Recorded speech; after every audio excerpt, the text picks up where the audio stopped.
আসসালামু আলাইকুম ওয়া রাহমাতুল্লাহি ওয়া বারাকাতুহু। আলহামদুলিল্লাহি ওয়াহদা ওয়াসসালাতু ওয়াসসালামু আলা আবদিহিল মুস্তাফা আল মুস্তাফা ওয়া আলা আলিহি ওয়া সাহবিহি রাশাদা। বন্ধুরা, রিপ্রেজেন্টস দি ইসলামিক পডকাস্ট থেকে স্বাগত জানাচ্ছি মাসুম বিল্লাহ বিন রেজা। আজ আমার সাথে কোহোস্ট হিসেবে রয়েছেন বিশিষ্ট ইসলামী চিন্তাবিদ, শিক্ষাবিদ, গবেষক শাইখ মুফতি মোহাম্মদ আব্দুর রউফ মাদানী। আসসালামু আলাইকুম ওয়া রাহমাতুল্লাহি ওয়া বারাকাতুহু। ওয়া আলাইকুম আসসালাম ওয়া রাহমাতুল্লাহি ওয়া বারাকাতুহু। মুহতারাম, কেমন আছেন সব মিলে? আলহামদুলিল্লাহ, ভালো আছি। আপনি কেমন আছেন? আলহামদুলিল্লাহ, আমি ভালো আছি। আজ আমরা যে বিষয় নিয়ে কথা বলবো সেটা হচ্ছে স্বাস্থ্য সুরক্ষায় সুন্নাহ। এটা নিয়ে শুরুতেই খাদ্য, এটা নিয়ে কথা বলতে চাচ্ছি।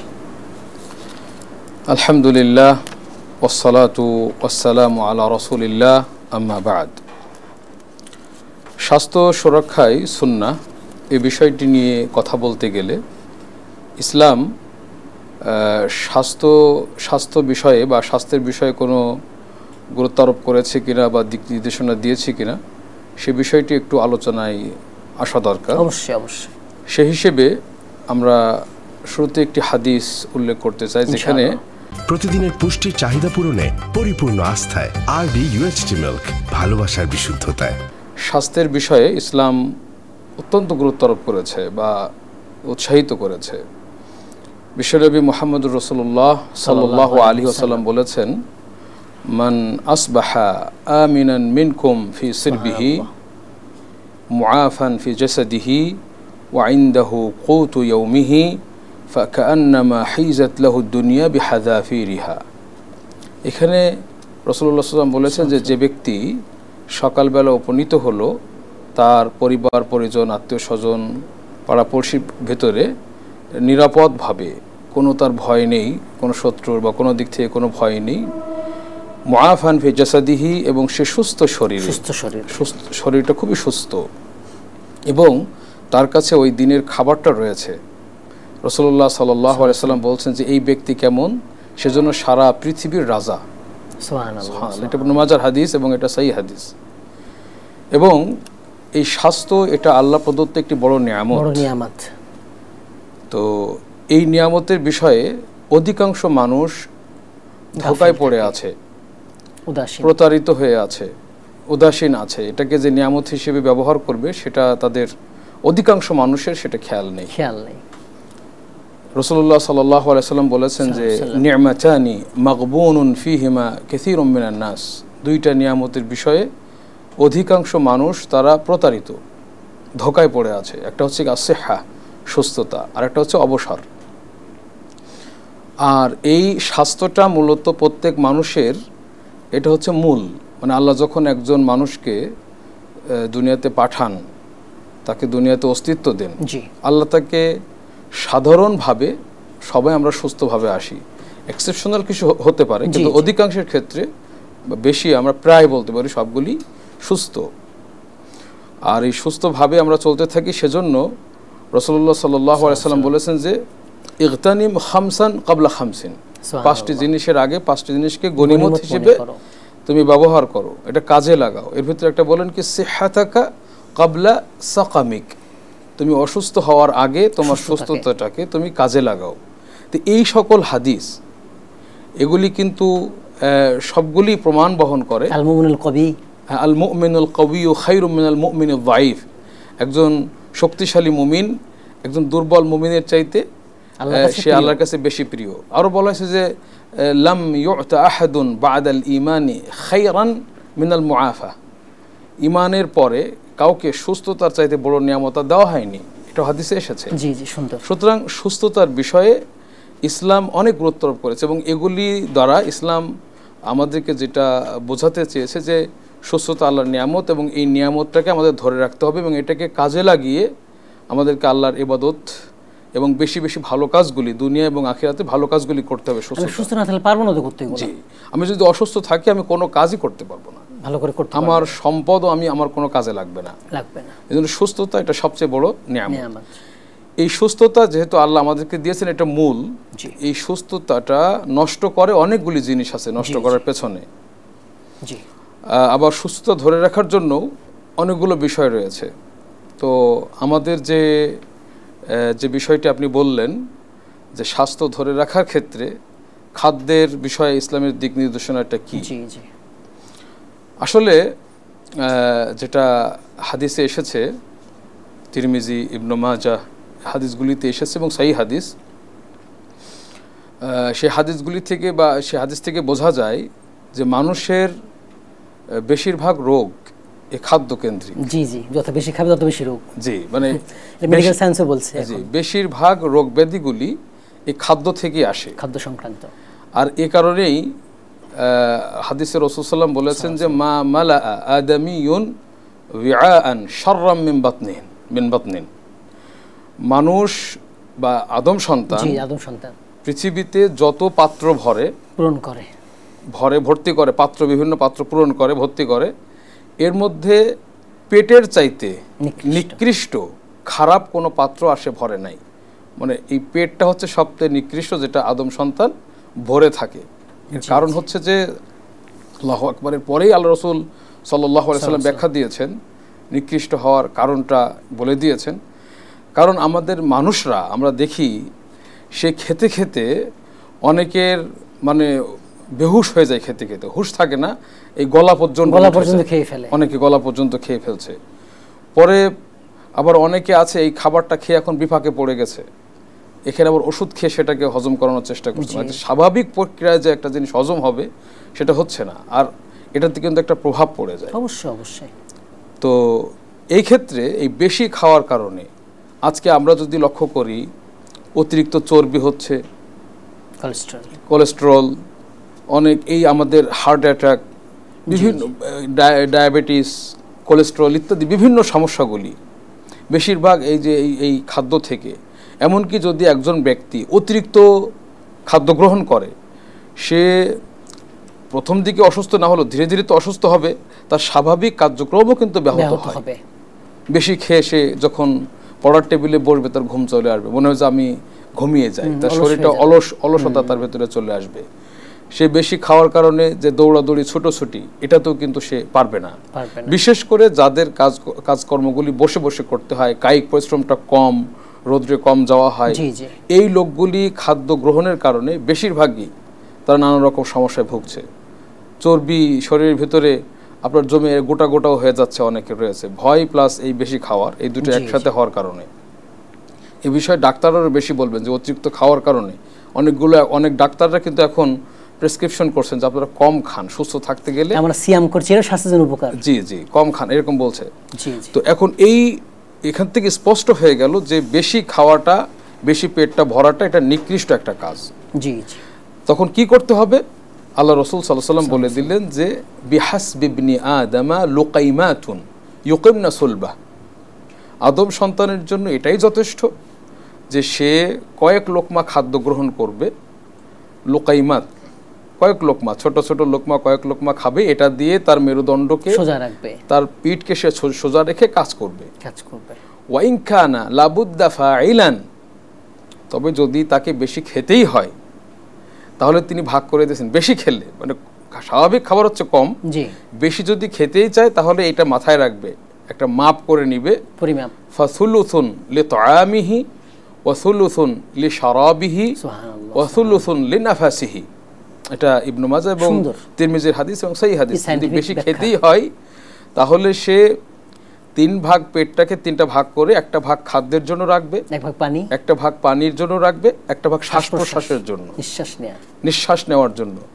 এভাবে যদি সে ব্যালেন্স করে খাবারের ক্ষেত্রে, আমার বিশ্বাস যে অধিকাংশ মানুষকে ডাক্তারের শরণাপন্ন হতে হবে না, সে অটোমেটিক সুস্থ থাকবে এভাবে যদি সে খাদ্যটা গ্রহণ করে। এর মানে এই না যে মুমিন সে সবসময় কম খাবে, কখনো একটু বেশি খেতে পারবে না, বিষয়টা কিন্তু এমন না। মাঝে মধ্যে কিন্তু বেশি খাওয়ারও একটা বিষয় আছে। যেমন দেখেন আপনি আবু হুরায়রা রাদিয়াল্লাহু তাআলা আনহুর একটা হাদিস, ওনারা বেশ কয়েকদিন অভুক্ত ছিলেন আসহাবে সুফফাতে, তো কোনো কিছু খাবার নেই। হঠাৎ করে একদিন এক জায়গা থেকে দুধ হাদিয়ে আসলো, অল্প পরিমাণ দুধ। আবু হুরায়রা রাদিয়াল্লাহু তাআলা আনহু ভাবলেন যে আজকের এই দুধটুকু আমি এবং আমার প্রিয় রাসূল আমরা দুজন মিলে খাবো। তিনি দুধটা নিয়ে রাসূলের কাছে গেলেন, আল্লাহর রাসূল বেশ কয়েকদিন অভুক্ত, এখন এই দুধটুকু আমি আর আপনি খাবো, আর কাউকে দিব না। রাসূলুল্লাহ সাল্লাল্লাহু আলাইহি ওয়াসাল্লাম বললেন যে তুমি সবাইকে ডাক দাও যারা আসহাবুস সুফফাতে আছে। আবু হুরায়রার মনটা খুব খারাপ হয়ে গেল যে সামান্য দুধ, এটা আমারই হয় না, তাও দুজন খেতে চাইলাম, আবার এখন সবাইকে তিনি ডাকলেন, কি আমার ভাগ্যে জুটবে এখান থেকে, জি জি কতটুকু পাবো জি। তখন আল্লাহ রাসূল সাল্লাল্লাহু আলাইহি ওয়াসাল্লাম ওই পাত্রটা থেকে আরেকটা পাত্রে ঢেলে ঢেলে তিনি এই দুধটা পরিবেশন করতে লাগলেন। তো এভাবে সবাইকে যখন দেওয়া হয়ে গেল, পরবর্তীতে আবু হুরায়রার পালা আসলো। বলছে আবু হুরায়রা ইশরাব, আবু হুরায়রা তুমি পান করো। তো পান করলাম, আবার বললেন পান করো, পান করলাম। বলছে যে পান করতে করতে ভাবে যে মনে হচ্ছে যে আমার শিরা উপশিরা সব জায়গাতে দুধ চলে গেছে, আমার আর জায়গা ভেতরে বাকি নেই, পেট পরিপূর্ণ হয়ে গেছে। এই হাদিস থেকে বোঝা যায় যে মুমিন মাঝে মধ্যে বেশি খেতে পারে, কিন্তু স্বাভাবিক গতিটা থাকবে ওইটা যেটা আমরা হাদিসে শুনলাম। এভাবে খেলে আমাদের স্বাস্থ্যটা সুরক্ষিত থাকবে। এবং বিশেষ করে আল্লাহ রাসূল সাল্লাল্লাহু আলাইহি ওয়াসাল্লাম এটাও বলেছেন যে আল মুমিনু ইয়াকুলু ফি মিআন ওয়াহিদ, এক পেটে খায় মুমিন, ওয়াল কাফিরু ইয়াকুলু ফি সাবআতি আমআ, আর কাফের খায় 7 পেটে।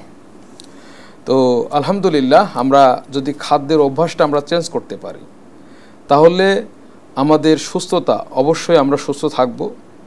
এটা আমরা প্রত্যেকে, আমরা এই যে রোজা রাখি, সিয়াম পালন করি, বিশ্বনবী সাল্লাল্লাহু আলাইহি সাল্লাম এক্ষেত্রে বলেছেন যে সুমু তাসিহু, তোমরা সিয়াম পালন করো এবং সুস্থ থাকো।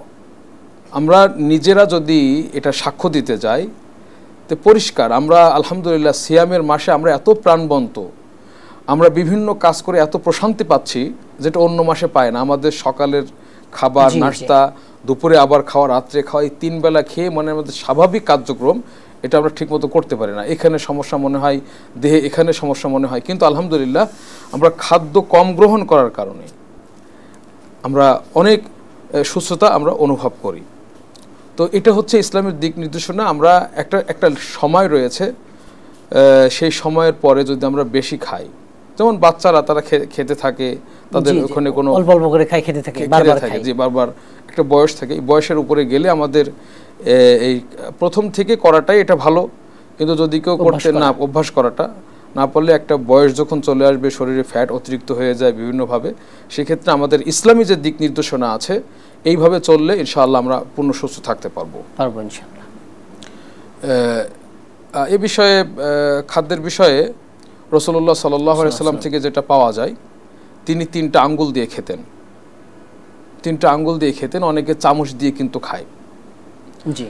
তো এখানে সুবহানাল্লাহ, আমি পড়েছি শেখ ইবনে উসাইমিন রাহিমাহুল্লাহ ওনার ব্যাখ্যা শারহুল মুমতে বা অন্য কোনো গ্রন্থে, উনি বলছেন যে আমরা যে আঙ্গুল দিয়ে খাবো বা হাত দিয়ে খাবো, এটাতে আমাদের হজমের ক্ষেত্রে এটা উপকারিতা বা সহায়ক হয়। মানে যখন আমরা খাই বা খাওয়ার শেষে আঙ্গুলটা যখন আমরা চেটে খাবো, তখন আঙ্গুল থেকে আল্লাহর ইচ্ছায় একটা পদার্থ, তরল পদার্থ, রস সেখান থেকে বের হয়, হজমের সহায়ক, যেটা পেটে গেলে আমাদের হজমটা সুন্দর হয়। অনেকে হজমের সমস্যায় ভুগতে থাকে। জি জি। তো এটা হাত দিয়ে খাওয়ার একটা বিষয়। তো আল্লাহ রাসূল সাল্লাল্লাহু আলাইহি ওয়াসাল্লাম সাধারণত 3 আঙ্গুল দিয়ে খেতেন। এখন আমরা যদি 3 আঙ্গুল না দিয়ে আমরা যদি 5 আঙ্গুল দিয়ে খাই, সেটা নিষেধ নাই, কিন্তু রাসূল সাল্লাম এটা একটা ভদ্রভাবে তিনি 3 আঙ্গুল দিয়ে অল্প অল্প করে নিয়ে খেতেন। অনেকে আছে গোগ্রাসী গিলতে থেকে, সেটা কিন্তু সুন্নতের বিপরীত হয়ে যায়, জি। অনেক সময় অনেকে বেশি পরিমাণ খেতে গিয়ে খাওয়ার সময় বিভাগে পড়ে যায়, একটু বেশি খাবে এজন্য তাড়াতাড়ি খেতে হয়তো গলায় বেঁধে যাচ্ছে, বা খাবারটা ভালো করে সে চাবিও খাচ্ছে না, সেখানে চিবাচ্ছে না, সেটা তো অনেক সময় তার হজমের সমস্যা তৈরি হয়। এজন্য অনিয়ম করলে সমস্যা, পুরো সিস্টেমটাই হয়ে যাবে। জি জি জি। তো সেক্ষেত্রে যেমন তিনি যেমন 3টা আঙ্গুল দিয়ে খেতেন, আমরা 3টা আঙ্গুল না দিয়ে 5টা আঙ্গুল দিয়ে খেতে পারবো, কিন্তু আমরা যে চামিচ দিয়ে যারা খাচ্ছে, এটা আমরা বলবো যে না, এটা ঠিক না, এটাতে আমরা মানে যে উপকারিতা, এটা থেকে আমরা বঞ্চিত হব। এটা আমাদের স্বাস্থ্যের ক্ষেত্রে প্রভাব পড়তে পারে, আজ না হোক হয়তো একদিন পরে এটা প্রভাব পড়তে পারে। রাসূলুল্লাহ সাল্লাল্লাহু আলাইহি ওয়াসাল্লাম তিনি আসলে কয়বার খেতেন সে বিষয়ে আমরা সুস্পষ্টভাবে, মানে এভাবে পাওয়া যায় না 3 বারই খেতেন এরকম পাওয়া যায় না। তিনি সকালে খেতেন, সন্ধ্যাতে খেতেন, এরকম পাওয়া যায়। রাসূলুল্লাহ সাল্লাল্লাহু সিয়ামের মধ্যে তো সাহর আর ইফতার হচ্ছে, সিয়ামের ক্ষেত্রে সাহর আর ইফতার রাসূল সাল্লাল্লাহু আলাইহি সাল্লাম থেকে কখনো এরকম পাওয়া যেত তিনি সকালে উঠেছেন, নিয়ত করেছেন যে সিয়াম রাখবেন, তো বলছে যে বাড়ি থেকে বলা হয়েছে যে আজকে আমাদের বাড়িতে ভালো খাদ্য আসছে, হাদিয়া আসছে। নফল সিয়ামের ক্ষেত্রে তিনি বলতেন যে খাবারটা আমাকে দাও। তো এরপরে কোনো দিন তিনি বলতেন যে খাবার আছে কিনা, সকালে উঠেছেন খাবার আছে কিনা, নাই, বলছে আমি আজকে সিয়াম আছি। তখন থেকে নফল সিয়াম শুরু হয়ে গেল। জি জি, তখন থেকে সিয়াম শুরু হতো। যাই হোক, এখানে রাসূলুল্লাহ সাল্লাল্লাহু আলাইহি সাল্লামের জীবদ্দশার দিকে আমরা তাকাইলে বুঝতে পাই তিনি খাদ্যটা খুবই কম গ্রহণ করতেন, এবং তার কিন্তু একটা কথা রয়েছে, আরডি নিয়ে এলো আসল ফ্রুট পাল্প দিয়ে তৈরি আরডি ফ্রুট ড্রিঙ্কস, লিচু আর অরেঞ্জের দুটি অসাধারণ ফ্লেভার, যে আমি একদিন খেতে চাই আর একদিন না খেয়ে থাকতে চাই। যেদিন আমি খাবো সেদিন আমি আল্লাহর শুকরিয়া করব, যেদিন আমি খাবারটা পাবো না সেদিন আমি বুঝবো যে আল্লাহর যে নিয়ামত খাদ্য এটা কত আমাদের জন্য। অনেকে ভাবে যে বেশি খেলে মনে হয় শুধু শরীরটাই সুস্থ থাকবে, না না, এটা ভুল ধারণা, ভুল কথা। এটা রাসূলুল্লাহ সাল্লাল্লাহু আলাইহি ওয়াসাল্লামের যে শক্তি ছিল, মানে তিনি তার 13 জন স্ত্রী ছিলেন এবং তাকে জান্নাতের 40 জন পুরুষের শক্তি দেওয়া হয়েছে। তো এত শক্তি, কিন্তু তিনি খাইতেন কিন্তু খুবই কম। আয়েশা রাদিয়াল্লাহু আনহা বলছেন যে আমাদের বাড়িতে একটা মাস চলে যেত, আমাদের বাড়িতে চুলা জ্বলতো না। তো ওরুয়া বলছেন যে আপনারা খাইতেন কি তাহলে? বলছে আল আসওয়াদান, একটা হচ্ছে পানি, একটা খেজুর। একটু পানি একটু খেজুর খেয়ে তারা মাস পার করে দিতেন, কখনো শুধু দুধ খেয়ে পার করেছেন। তো এজন্য খেজুরের মধ্যে অনেকগুলো উপাদান আছে শরীর সুস্থ রাখার জন্য, খেজুরের ভিতরে অনেক উপাদান আলহামদুলিল্লাহ। জি জি জি, এবং সব জমজমের পানির অনেক উপকারিতা। জমজমের পানি হয়তো সবসময় রাসূল সাল্লাল্লাহু আলাইহি সাল্লাম খেতে পারতেন না, কারণ এখন যেমন তিনি মদিনাতে থাকতেন, আর এখন যেমন প্রযুক্তি বা সহজ হয়ে গেছে যোগাযোগ, বাহন ইত্যাদি, সে সময় স্বাভাবিক পানি তিনি বেশিরভাগ খেতেন। ওখানকার মদিনার পানি, যেটা কূপের পানি বা যেটা পরিষ্কার পানি, স্বচ্ছ পানি তিনি খেতেন। এখন তো বোধহয় অ্যাভেলেবল জমজমের পানি, আলহামদুলিল্লাহ। এখন মদিনাতে তো সব সময় জমজমের পানি পাওয়া যায়। অনেক পরিবার এই সবসময় জমজমের পানি খায় মসজিদে নববী থেকে বাড়িতে নিয়ে। আবার কিছু কিছু দামি দামি যেগুলো বড় মানের মসজিদ, সেগুলোতেও জমজমের পানি এখন পাওয়া যায়। এটা এখন আলহামদুলিল্লাহ আল্লাহর মেহেরবানি, ব্যাপক আকারে এটা সরবরাহ হয়ে থাকে। আমরা খাদ্য নিয়ে অনেক কথা বললাম, এবার একটু ব্যায়ামের দিকে যাই, অনুশীলনের দিকে যাই। জি, ব্যায়াম যেটা, এটাকে বলা হয় রিয়াদা। তো আসলে ব্যায়ামের বিষয়ে আমরা যদি সুন্নাহর দিকে তাকাই, আমরা এই ক্ষেত্রে সরাসরি ব্যায়ামের ইত্যাদির বিষয়গুলি ওরকম না পেলেও রাসূলুল্লাহ সাল্লাল্লাহু আলাইহি ওয়াসাল্লামের কিছু কর্মকাণ্ড, তা সাহাবীদের কিছু বিষয়, সেগুলি আমাদেরকে মূলত ব্যায়ামের বিষয়টার দিকেই আমাদেরকে উদ্বুদ্ধ করে যে না, এরকম আছে, ইসলামে ছিল। এর ভিতরে আমরা রাসূলুল্লাহ সাল্লাল্লাহু আলাইহি ওয়াসাল্লাম থেকে যেটা পেয়েছি, কুস্তি যেটাকে বলে, এবং এটা এক প্রকার ব্যায়াম, কুস্তি খেলা, যেটা একজন আরেকজনকে ধরাশায়ী করা, এবং এটাতে অনেক শক্তি প্রয়োজন হয়। একজনকে ধরে তার সাথে কুস্তির লেগে তাকে মাটির উপরে ফেলে দেওয়া, ধরাশায়ী করা, এটার জন্য। আর ব্যায়ামটা হচ্ছে ওইটাই যে আপনার স্বাভাবিকভাবে শরীরকে একটু হারাকাত করা, সঞ্চালন করা, যাতে রক্তগুলি মানে দ্রুত প্রবাহিত হয়, সঞ্চালিত হয়, রগরেশাগুলি সুন্দরভাবে। আমাদের সালাতের মধ্যে এগুলো হচ্ছে। জি জি, তো সেই ক্ষেত্রে স্বাভাবিক ব্যায়াম যেটা আমরা বর্তমান বুঝি, যে হয়তো ফুটবল খেলা, ক্রিকেট খেলা, জিমে যাওয়া, দৌড়, জিম ইত্যাদি, এগুলিকে আমরা বুঝি, এবং এগুলো করে অতিরিক্ত একটা প্রেশার নেওয়া শরীরের উপরে, যেটাতে করে আমাদের শরীরে যদি কোনো কিছু জমে থাকে সেগুলি যাতে করে আবার বার্ন হয়ে যায়, পুড়ে যায়। তো সেক্ষেত্রে রাসূলুল্লাহ সাল্লাল্লাহু আলাইহি সাল্লামের যেটা বড় ব্যায়াম ছিল সেটা তো সালাত ছিল, 5 ওয়াক্ত সালাত। যদিও হাদিসটিকে অনেকে জয়ীফ বলেছেন, যে আযীবু তুআমাকুম বিযিকরি ওয়াস সালাতি ওয়াল মাশি, তোমাদের খাদ্য যেটা তোমরা খাও সেখান থেকে যেটা শরীরে জমা হয় সেটাকে তোমরা পুড়িয়ে ফেলো, সেটাকে গলিয়ে ফেলো আল্লাহর জিকিরের মাধ্যমে, সলাতের মাধ্যমে এবং হেঁটে। এভাবে যদি আসতে অনেকে বলছে যে হাদিসটা জয়ীফ, কিন্তু বাস্তবতা কিন্তু সাক্ষ্য দেয় যে না আসলে এটা ঠিক। যখন কোনো ব্যক্তির এগুলো করবে, সলাৎ পড়বে, একটু হাঁটাচলা করবে, এবং হাঁটাচলার ফায়দাটা এখন কিন্তু সবাই আমাদের স্বীকৃত, ডাক্তাররা এটা বলছে। এবং এখন আমরা সকালবেলা বের হলে বিভিন্ন পার্কের পাশে দেখতে পাই প্রচুর মানুষ হাঁটাহাঁটি করছে, বাস্তবতা সাক্ষ্য দেয় এটার পক্ষে। তো সলাৎ এটা বড় একটা, যদিও ইবাদত, কিন্তু একদিক থেকে একটা ব্যায়াম। এবং আমি কোনো একটা লেখকের, আরবি লেখকের বইয়ে পড়েছিলাম যে যদি সলাৎটা ইবাদত নাও হতো তবে এটা বড় একটা ব্যায়াম হিসেবে স্বীকৃত হতো। এবং এটা বলছেন ওয়েস্টার্ন দুনিয়ার অমুসলিমরা বলছেন যেভাবে করলে অনেক উপকারিতা শরীরের মধ্যে, প্রত্যেকটা উপকারিতা, রুকু সিজদা কিয়ামের সব উপকারিতা রয়েছে। জি জি জি, মানে সালাম ফেরানো, মানে পুরা শরীরের উপর দিয়ে একটা কাজ এটার মাধ্যমে হয়ে যাচ্ছে। তো এটা তো ছিলই, এই জন্য আমাদের নবী সাল্লাল্লাহু আলাইহি ওয়াসাল্লাম বিশেষভাবে অন্য কোনো ব্যায়াম কন্টিনিউ বা নিয়মিত করার প্রয়োজনীয়তা তিনি অনুভব করতেন না।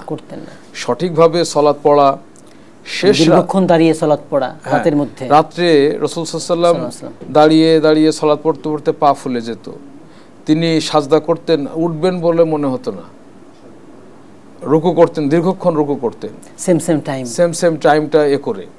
তো এটা হচ্ছে একটা বড় ব্যায়াম।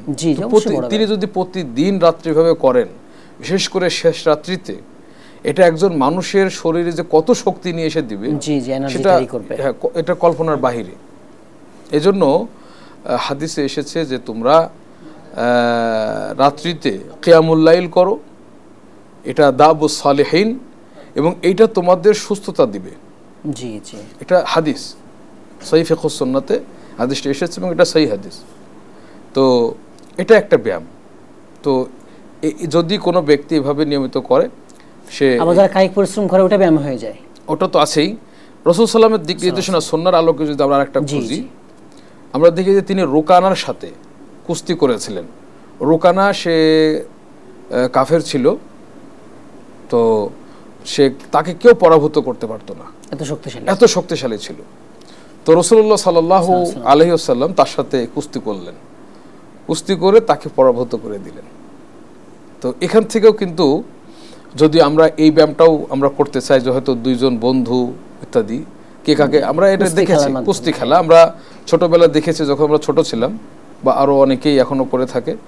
দুইজন এরকম বলতেন, যেমন রাসূলুল্লাহ সাল্লাল্লাহু আলাইহি ওয়াসাল্লাম আব্বাস রাদিয়াল্লাহু আনহু সন্তানদের মধ্যে এটা করতেন, তাদের অনেক হাদিয়া তোহফা দিয়ে। চাচাতো ভাই, হ্যাঁ চাচাতো, আব্বাস তো চাচা ছিল, চাচাতো ভাইদেরকে বলতেন যে তোমরা কুস্তি লাগো, এভাবে তিনি করতে বলতেন।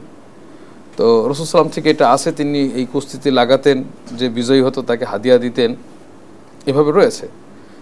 এটা একটা, আবার যেটা দৌড়ানো, এটাও একটা, কিন্তু দৌড় একটা, এটা একটা ব্যায়াম, এটা মারাত্মক উপকার, হ্যাঁ খুব উপকার। তো এটা ট্রেডমিল করে সবাই, দৌড়ায়, এইটা কিন্তু রাসূল সাল্লাল্লাহু আলাইহি ওয়াসাল্লামের জীবন থেকে আমরা পাই।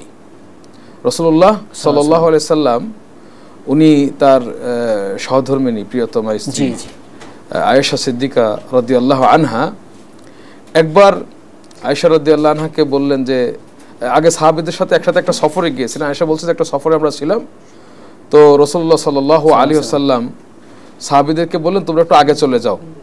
তো সাহাবীরা আগে চলে গেলেন। তখন রাসূলুল্লাহ সাল্লাল্লাহু আলাইহি ওয়াসাল্লাম আয়েশাকে বলেন, আসো তোমার সাথে আমি প্রতিযোগিতা করব, দৌড় প্রতিযোগিতা করব। আয়েশা বলছে যে তখন আমি হালকা পাতলা সিমসাম গড়নের ছিলাম, শরীর বেশি ভারী নেই, মাংস বেশি নাই শরীরে। দৌড় প্রতিযোগিতায় আমি দিয়ে আল্লাহ রসুলকে ওভারটেক করে ফার্স্ট হয়ে গেলাম, বিজয়ী হয়ে গেলাম আমি। রাসূল সাল্লাল্লাহু কিছু বললেন না, চুপচাপ থেকে গেলেন। আবারও একদিন এই অপরচুনিটির সুযোগটা আসলো আরেক সফরে, তখন আমি একটু মোটা হয়ে গেছি, শরীরটা ভারী হয়ে গেছে। তো আল্লাহ রাসূল সাল্লাল্লাহু সাহাবীদেরকে বললেন তোমরা আগে চলে যাও। ওনারা চলে যাওয়ার পরে আয়েশাকে বলছেন যে, আয়েশা আসো, তোমার সাথে আজকে আবার প্রতিযোগিতা করব। তো আমরা ঠিকই দৌড় প্রতিযোগিতা শুরু করলাম। সেদিন আমাকে রাসূল সাল্লাল্লাহু আলাইহি ওয়াসাল্লাম হারিয়ে দিলেন, তিনি বিজিত হলেন, আমি পরাজিত হলাম। আল্লাহ রাসূল সাল্লাল্লাহু আলাইহি ওয়াসাল্লাম হাসতে লাগলেন আমার দিকে তাকিয়ে, এবং বললেন যে এটা হচ্ছে ওই দিনের পরিবর্তে, ওই দিন তুমি আমাকে হারিয়েছিলে, আজকে আমি তোমার এটা শোধ নিলাম বিজয়ী হয়ে। জি জি। তো এটা যে বিশ্ব নবী সাল্লাল্লাহু আলাইহি সাল্লাম তিনি এভাবে এই দৌড় প্রতিযোগিতা দিয়েছেন, তা এটা আসলে উনি অনেক দিন অতিবাহিত করতেন, ওনার খাদ্যটা কম ছিল, যার কারণে আর সালাত পড়তেন ওনার এরকম ব্যায়ামের দরকার ছিল না। জি জি। তারপরেও তিনি এটা কেন করেছেন? এটা দ্বারা তিনি উম্মাকে দিক নির্দেশনা দিয়েছেন যে তোমাদের এরকম যদি করতে চাও সেটার বৈধতা রয়েছে, যদি সেটা শরীয়তের সীমারেখার মধ্যে হয়, সেখানে যদি নগ্নতা প্রকাশ না পায়, শালীন পোশাক পরে যদি স্বাভাবিক কাজ যেগুলি সেই কাজগুলি ব্যাহত না করে আল্লাহর ইবাদত যেটা ফরজ কাজ সেটাকে নষ্ট না করে এগুলি যদি করা হয় এটা আমাদের স্বাস্থ্যের জন্য ভালো। যদি ওইটা স্বাস্থ্যের জন্য ক্ষতিকর হতো দৌড়ানোটা আল্লাহ রাসূল করতেন না, বরং এটা ভালো দেখেই তিনি করেছেন। আর তারা তো সফরে ছিলেন, সফরটাও কিন্তু একটা, সেটাও সফরের মধ্যে থাকাটাও হাঁটা চলা ইত্যাদি এগুলো একটা ব্যায়াম। তো এভাবে মোটামুটি আমরা বিষয়গুলি পাই। আর একইভাবে সাহাবীগণ তাদেরকে আল্লাহ রাসূল সাল্লাল্লাহু আলাইহি সাল্লাম বিভিন্ন রকম ব্যায়ামের ভিতরে একটা তীর মারা, তীরের মানে শক্তিশালী হওয়ার জন্য, সৈনিক ভালো সৈনিক, জি জি ভালো সৈনিক হওয়ার জন্য যেটা প্রশিক্ষণ ছিল, জি প্রশিক্ষণ, তীর মারার প্রশিক্ষণ, তারপরে ঘোড়া দৌড় প্রতিযোগিতা, ঘোড়দৌড় যেটা আল্লাহ রাসূল সাল্লাল্লাহু আলাইহি ওয়াসাল্লাম যেটা মুজমার একটা ঘোড়ার নাম, সেটাকে আপনার ওই খাদ্য প্রথমে মানে শরীরে একটা বস্তা বেঁধে দিয়ে খাওয়াতে খাওয়াতে অনেক মোটা হয়ে যায়, তারপরে আস্তে আস্তে খাওয়া কমাতে থাকে। এটা পরবর্তীতে খুবই শক্তিশালী হয়। এরকম ঘোড়া যেগুলি সেগুলিকে তিনি ৩-৪ মাইল প্রতিযোগিতায় নিয়ে যেতেন, এভাবে দেওয়াতেন। আর যেটা মুজমান না, স্বাভাবিক ঘোড়া যেটা এরকম সিস্টেম করা হতো না, স্বাভাবিকভাবে চলতো, সেইটাকে 1 মাইল মতো দৌড় মারাতেন। তো এই যে এটাও একটা কিন্তু ঘোড়ার উপরে ওঠা, ঘোড়ার উপরে উঠে দৌড় দেওয়া, এটাতে শরীরে কিন্তু অনেক ব্যায়াম হয়, এটার ওঠানামা করে, জি জি বার্ন হয়ে যায় কোলেস্টেরলগুলো।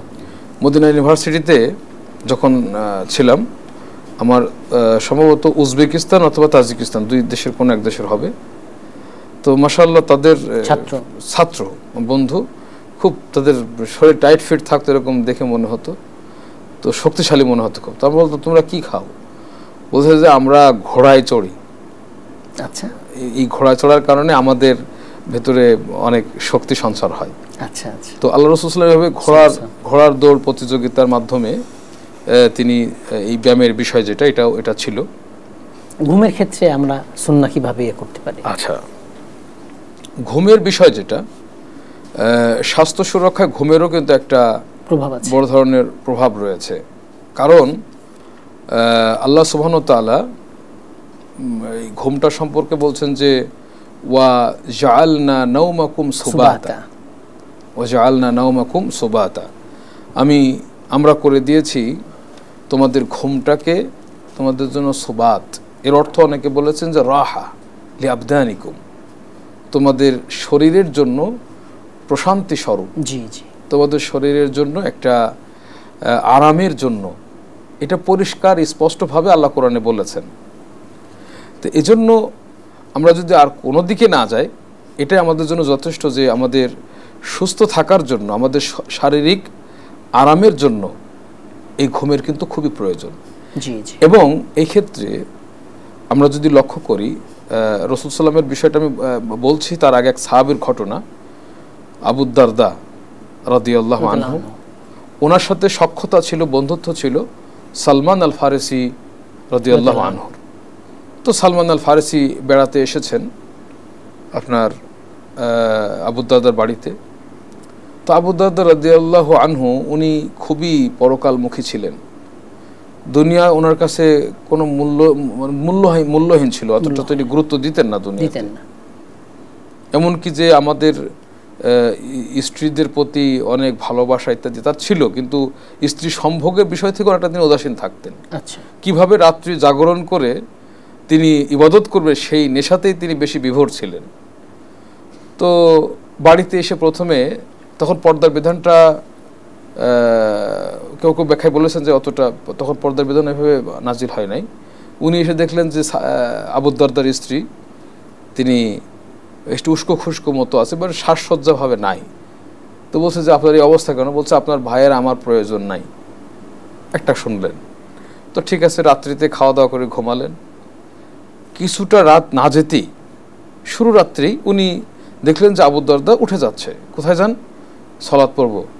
বলছে যে ঘুমান, এখনো সময় আছে। তারপরে কিছুক্ষণ পর শুয়ে আবার উঠে যাচ্ছে, বলছে যে এখনো সময় আছে, আবার ঘুমিয়ে দিলেন। এভাবে যখন রাত্রের 1/3 বাকি থাকলো, তখন আবু দারদা বলেন এখন ওঠেন, আমিও তো সালাত পড়ব। সালাত পড়লেন, দুজনই সালাত পড়লেন। সালাত পড়ার পরে এবার বললেন ইন্না লি আহলিকা আলাইকা হাক্কান, আপনার পরিবারের কিন্তু হক রয়েছে আপনার উপরে। ওয়া ইন্না লি জাসাদিকা আলাইকা হাক্কান, এবং আপনার স্ত্রীরও শরীরেরও আপনার উপর হক আছে। এটা কেন বললেন? যদি ঘুম আপনি না পড়েন তাহলে আপনি অসুস্থ হবেন, আপনার শরীর কিন্তু আপনাকে সাপোর্ট করবে না। তাহলে আপনার শরীরের হক হচ্ছে ঘুমটা।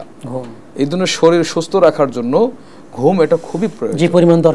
যে পরিমাণ দরকার আমাকে অবশ্যই ঘুমাতে হবে।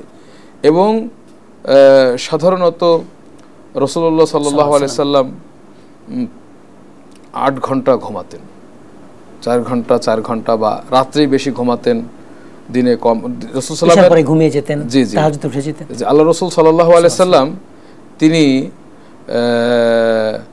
দুপুর বেলা একটু ঘুমাতেন, কাইলুলা যেটাকে বলে, দুপুরের খাওয়ারের পরে একটু বিশ্রাম যেতে। জি, এটার পরে তিনি রেস্ট নিতেন এবং এটা স্বাস্থ্যের জন্য খুবই উপকারী, যেটা ইবনুল কাইয়িম রাহিমাহুল্লাহ আত-তিব আন-নাবাবী যেটা সেই বইয়ে উল্লেখ করেছেন।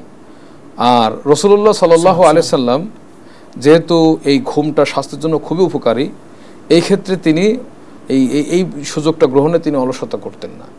তিনি এশার সালাত পড়ে ঘুমিয়ে যেতেন। মেডিকেল সায়েন্স বলছে দ্রুত ঘুমিয়ে যাওয়া ভালো, দ্রুত ওঠা ফজরের দিকে। রাসূল সাল্লাম থেকে যেটা পাওয়া যায়, কানা ইয়াকরাহুন নাওমা ক্বাবলা সালাহ, এশার সালাতের আগে তিনি ঘুমানোটাকে অপছন্দ করতেন। ওয়াল হাদিসা বাদাহা, আর এশার সালাতের পর আর কোনো কথা নাই, ঘুমিয়ে যেতেন। জি জি রাসূলুল্লাহ। তার মানে আমাদের আগে খেয়ে ফেলতে হবে, এশার সালাত পড়ে পরে ঘুমিয়ে যেতে হবে। জি, আগে খেয়ে আমরা এশার সালাত পড়ব, সালাত পড়ে ঘুমিয়ে যাব দ্রুত। যদি প্রয়োজন হয় একান্ত স্ত্রীদের সাথে কোনো কথাবার্তা বলা, সেটা আলাদা বিষয়। জি জি। কিন্তু আজকে আমরা বেশিরভাগ ক্ষেত্রে লক্ষ্য করছি যে এই রাত্রি জাগরণটার কারণে নানা রকম সমস্যা হয়। এর ভিতরে একটা শারীরিক রোগের পাশাপাশি মানসিক রোগের একটা অন্যতম কারণ হচ্ছে এই ঘুম কম হওয়া। এমনকি যদি কোনো ব্যক্তি ঠিকমতো ঘুমাইতে না পারে, তাহলে কিন্তু সে কোনো কাজটা ধারাবাহিকভাবে নিখুঁতভাবে যে গভীর মনোযোগ দিয়ে করবে সেটাও সে পারবে না। মস্তিষ্কের রোগ হয়ে যাবে, মস্তিষ্কের সমস্যা, বিভ্রাট, এলোমেলো, এই সমস্যাগুলি তৈরি হবে। এবং রাতের ঘুমটা দিনে হয় না আসলে। রাতের ঘুম যদি প্রথম রাতের যে ঘুমটা, এটার যে ফায়দাটা বেশি, এই জন্য তো আল্লাহ রাসূল অপছন্দ করতেন এশার পরে আর কথা বলাটা, ওটা তিনি ঘুমিয়ে যেতেন। কারণ এই ঘুমটা এত ফায়দা, যেটা আপনি রাত 12টার পরে ঘুমিয়েও ওই ফায়দাটা আপনি পাবেন না। প্রথম দিকে 1 ঘন্টা ঘুমাইলে, সেটা ডাক্তাররাও নাকি এখন এই বিষয়ে বলছেন যে প্রথম রাতের ঘুমটা, সুবহানাল্লাহ।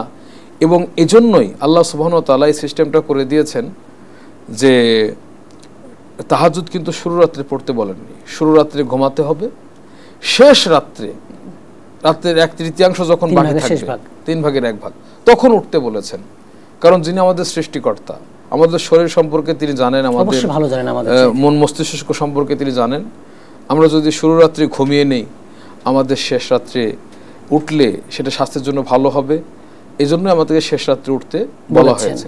এই জন্য আসলে বর্তমান আমাদের অধিকাংশ যুবক যুবতী, তরুণ তরুণী, তাদের অনেক আচরণ দেখে মনে হয় যে তারা মানসিকভাবে বিকারগ্রস্ত। তারা তাদের কথাবার্তা, তাদের আচরণ ইত্যাদি, এটা দেখে মনে হয় মানসিকভাবে তারা সুস্থ না। এই যে একটা ঘটনা আমি এখানে হঠাৎ করে আবার এই প্রসঙ্গে চলে আসলো। একটা ছেলেকে মোবাইল চালাতে নিষেধ করার কারণে তার বাবাকে হত্যা করেছে, দেখলাম। কতটুকু সে মানসিকভাবে বিকারগ্রস্ত। এগুলির কারণ হচ্ছে যে রাত্রি জাগা। আমাদের সন্তানরা ঠিকমতো না হওয়া, রাত্রি জাগা। আমরা যদি ঠিকমতো না ঘুমাই বা রাতের ঘুম যদি দিনে অথবা অনিয়ন্ত্রিতভাবে যখন তখন ঘুম, এটা যদি পড়ি আমাদের অনেক রকম সমস্যা হয়। এই জন্য আমরা রাসূলুল্লাহ সাল্লাল্লাহু আলাইহি সাল্লামের যেটা ঘুমের ক্ষেত্রে দিক নির্দেশনা, এই অনুযায়ী আমরা চললে আমাদের শরীর সুস্থ থাকবে, আমাদের মন মানসিকতা সুস্থ থাকবে, আমরা বিভিন্ন কাজগুলি সুন্দরভাবে করতে পারবো। জাযাকুমুল্লাহ খাইর, আপনি আমাদের মূল্যবান সময় দিয়েছেন, সুন্দর আলোচনা করেছেন, অনেক ধন্যবাদ আপনাকে। জাযাকুমুল্লাহ খাইর, বারাকাল্লাহু ফিকুম। আমাকে আজকে আপনাদের স্টুডিওতে আহ্বান করার জন্য আল্লাহ সুবহানাহু ওয়া তাআলা যেন এই আলোচনা থেকে আমাদেরকে উপকৃত হওয়া তৌফিক দান করুন। আমিন আমিন আমিন। বন্ধুরা, আজ আমরা কথা বলছিলাম আরডি প্রেজেন্স দি ইসলামিক পডকাস্ট অনুষ্ঠানে। আমার সাথে ছিলেন মুফতি আব্দুর রউফ মাদানী। স্বাস্থ্য সুরক্ষায় সুন্নাহ, এটা নিয়ে কথা বলছিলাম। সুন্নাহ অনুযায়ী আমরা চললে অবশ্যই আমাদের স্বাস্থ্য সুরক্ষিত থাকবে, কারণ ইসলাম যেগুলো হালাল করেছে সেগুলো কল্যাণকর, যেগুলো হারাম সেগুলো অকল্যাণকর। তাই আমরা ঘুমের ক্ষেত্রে, ব্যায়ামের ক্ষেত্রে সুন্নাহ মেনে চলবো, খাদ্যের ক্ষেত্রে সুন্নাহ মেনে চলবো, তাহলে অবশ্যই আমাদের রোগ কম হবে, আমরা সুস্থ থাকবো। আমিন। আসসালামু আলাইকুম ওয়া রাহমাতুল্লাহি ওয়া বারাকাতুহু। প্রতিদিনের পুষ্টির চাহিদা পূরণে পরিপূর্ণ আস্থায় আরডি UHT মিল্ক, ভালোবাসার বিশুদ্ধতায়।